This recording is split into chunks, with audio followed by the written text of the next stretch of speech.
Another first down as the tackle's made at the Jaguars' 42. That one for Indianapolis, resulting in 15 yards and a fresh set of downs.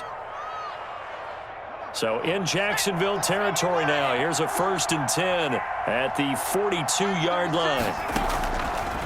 Again, he'll drop to throw. The toss here completed to Pittman. And he works it past the 30, almost to the 25. That's another gain of 15 on back-to-back plays. Defensively here, you've got the cushion, but back-to-back pretty big pass plays there. Bend but don't break, but are they bending too much? I think that they are. To me, it'd be like playing basketball, and you put up a token press. Make sure you get up there and make them eat up some time. Make it a little bit of resistance so they can't just run it right down your throat. They'll look to throw now on 1st down. And a flag comes in as that one falls incomplete. Well, let's see who this is on. In the pocket, chucked it away, flag comes down. So you got to move a little bit, right? Know where you are on the field, have some awareness. Tackle to tackle. You got to get outside of that tackle box in order to get that done. They lose the yardage, and of course they also lose the down on the grounding call, and it's quickly 2nd and long. Back to throw again. He'll get this one to Pittman. And they'll have it in the red zone before he crosses over out of bounds. A big gain there after going backwards, and that'll lead to a 3rd down. But it's 3rd down. The Colts on 3rd down. They've converted 4 times out of 6. Not bad. They're up against a 3rd and 1 situation. And he will be very close to a 1st down, but I see the closed fist of the referee, and that means 4th down. Give him a yard on the play, and he's definitely short. It'll be 4th down and a few inches. So on 4th down, out trots the kicker in a big spot here. This will be a 34-yard attempt. Blankenship's kick is good. And that will tighten this one up a bit. Now a 1-score game at 20-13. All right, so they needed 2 scores to get back in the game. The field goal there, maybe not exactly what they wanted, but the necessary first step. There's still time remaining, and there's enough time to get it done. They've got to get at the least a 3 and out here to get the ball back, preferably a takeaway. And a decent return out to the 27-yard line. At their own 27-yard line. Jaguars come to the line to start their next drive. Their lead back down to 1 score after the field goal a moment ago, so they'll be looking to string together a few first downs, likely on the ground as they begin 1st and 10. 2 yards the loss, 2nd and 12. I think it's pretty evident. We can say what a difference a week makes. Last week, he ran pretty much wild, didn't he? Did pretty much what he wanted to do. But this one, they've stopped him cold. That, to me, that's good scouting and even better execution. Yeah, and they stopped him behind the line right there. They obviously watched the tape a few times and made some adjustments.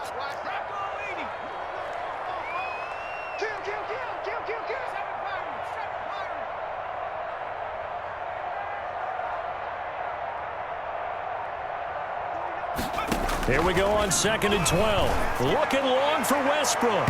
And he almost had it defensively. Could have been a game changer there in this second half. Instead, it's 3rd down. Absolutely no disguise on that one. They just went for it. Put him out there and said, go deep. Let's try and hit him. Unfortunately, to no avail.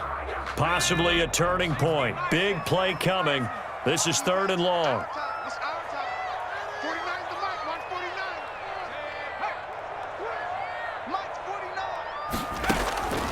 Looking to throw. That's incomplete, but there is a flag down, so hang on. A big call coming on 3rd down. Now, if you're going to get rid of it, you better get outside the pocket. Yeah, you have to get outside of that tackle-to-tackle box, right? Get out there, and then you can do it legally, but he wasn't able to do so, and they end up losing the down as well. This is away, and a very good kick, angled for the sidelines. And the punt goes out of bounds. Where will they put it? They'll put it just inside the 45-yard line. Good starting field position for them as they come up 1st and 10 at their own 42. They'll try and start this drive in the air. Looking for Kemp. That's caught inside the 20. Touchdown, Indianapolis. Paris Campbell, his 5th touchdown now on the year. And the Colts are an extra point away from tying up this football game. For the extra point. The receivers have been running them ragged. Maybe some tired legs in the secondary, maybe some tired legs in the pass rush. Didn't get to him, and look what resulted. A touchdown, tie game. They've got a chance to take the lead. Don't forget the extra point. It's up and good. And, partner, we've got a tie game here in the 4th. Fitting for what's been a tight ball game. We're all even at 20 now as the kick's away.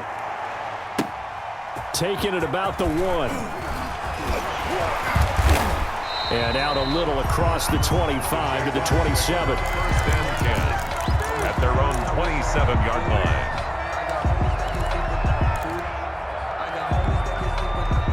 The Jacksonville offense set to begin their next drive. Well, they just gave up the score to tie it. That's the bad news. The good news, plenty of time in this 4th quarter to try to grab that lead back. And down he goes, but he takes it up to the 40. Solid way to start the drive. 13 yards, picking up the first. Brandon, I think you and I were both raised the same way in the game of football. You run to set up the pass, but I think we've discovered in this NFL, a lot of teams pass to set up the run. And that's what they've done throughout this game. They've aired it out, thrown it around the yard. Now they've come back to the running game, and they find a way to be successful with it. It's a 6-yard gain on the ground, and that'll make it 2nd and 4. Well, I think after that run, the defense is getting back in the huddle and looking at each other and maybe starting to question their confidence a bit. They gave up a significant run, 6 yards, and now you're saying to yourself, how do we stop them, and do I have enough confidence to make a play? And a little floater there is incomplete. DJ Chark, the intended target, but now it'll be 3rd down. Nowadays, quarterbacks don't mind throwing into coverage because of the confidence they have in their receivers to come down with the ball. But sometimes you have to be careful you don't get too confident and throw an interception. This a big play for both sides. What will we see here? 3rd and 4.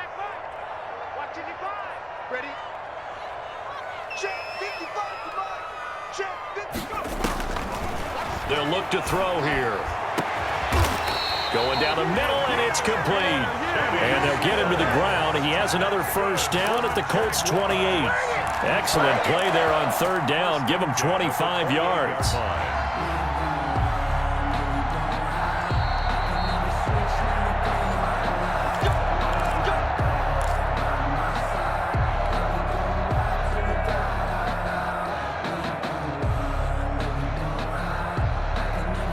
Some good games going on in the early window. This might be the best of the bunch. Here we go. And he'll give it here to his running back. Down right around the 25. It was Justin Houston who got him down. I like it. I like the call. Still an opportunity to run the football and chew up a little more time off the clock. Whistles now and a timeout. So defensively, they burn it here with 1:51 left.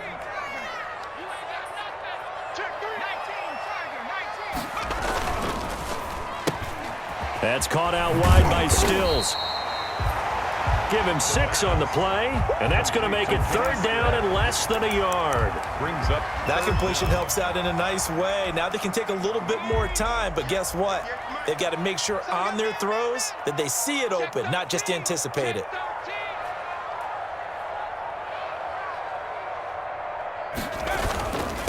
And they give this time to the tailback. Well, they hit him in the backfield, and he will not escape. And that is not going to get it done. Now the Colts going to burn the 2nd of their timeouts as it comes with 1:04 left to go in the game.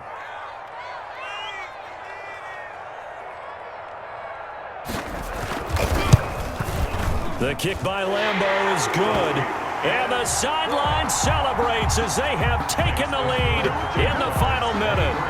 Big kick right there to give them the lead in the 4th, but there is still time left for a final drive. Did they score too soon? Post-game will tell us, right? Depending on what happens on this drive, that's how we'll analyze it. If the other team scores, they scored too soon. If they somehow hold on, they manage the clock exactly right.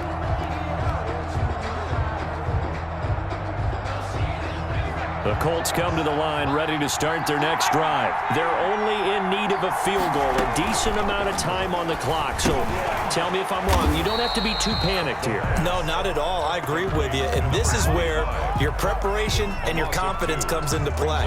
They've worked on these situations. They practice this all the time. They practice it all the time. They know what they want to get done. And in a lot of cases, the great competitors, they love this situation. They think they can go ahead and get it done. They practiced it. We'll see if practice makes perfect. Now a deep ball there on second down, but it'll wind up incomplete. Trying to go for the big one there on second down. Now they're likely down to their final 2 plays. And you know they've got to keep going for the big shot, right? So defensively, you play what they call top down. Nothing behind you. Make everything get completed in front. An incomplete pass on that last play, and that means they'll need to come up with something here on third down.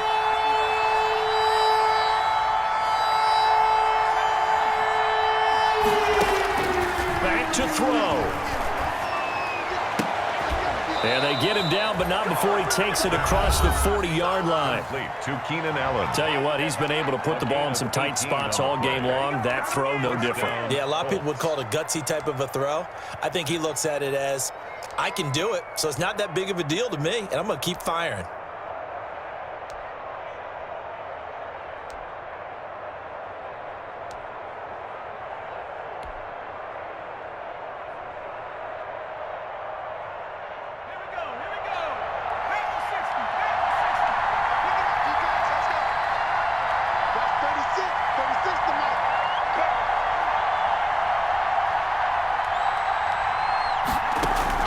Back to throw.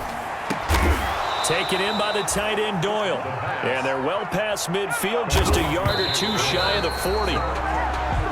18 yards on each of the last 2 plays, and they're picking up big chunks now.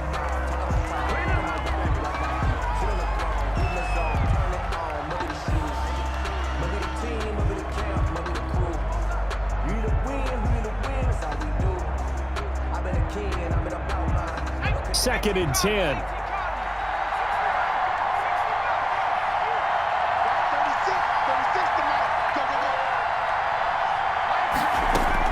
They'll look to throw.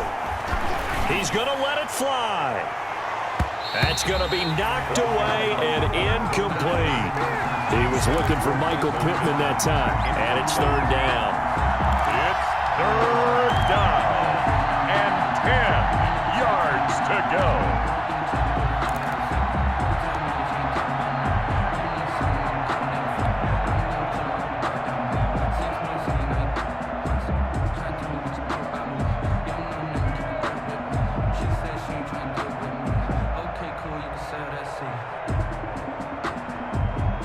And everybody thinking about the possible field goal on fourth. It would be 58 yards from here.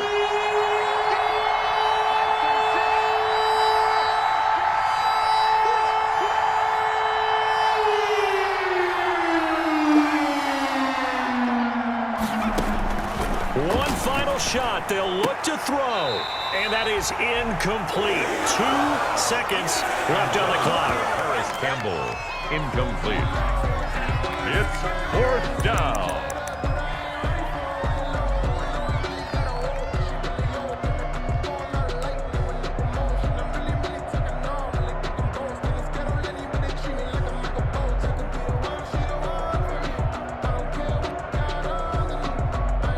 One score down. Here we go. They're going to go for it here on fourth down.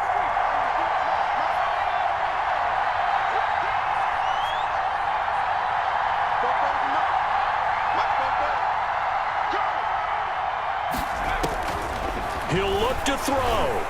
Now a desperation throw deep downfield. This is caught. And he'll get into the end zone. Touchdown, Indianapolis. Nyheim Hines finding the end zone on the game's final play.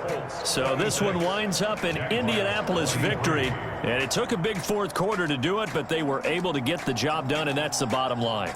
No doubt about it, and let's face it, they had to be more than nervous in the fourth quarter, but a lot of that was their own doing. I think you observed during the game, their energy level just didn't seem to be there, but in the fourth quarter, somehow they dug deep and found that extra bit, right, that reserve tank. They hauled it it out. Offense scored some points, defense held them, and lo and behold, they walk away with a win. Maybe expend a little more energy than they expected to, but they'll take it. So for Indianapolis, they remain as hot as anyone, 6-0.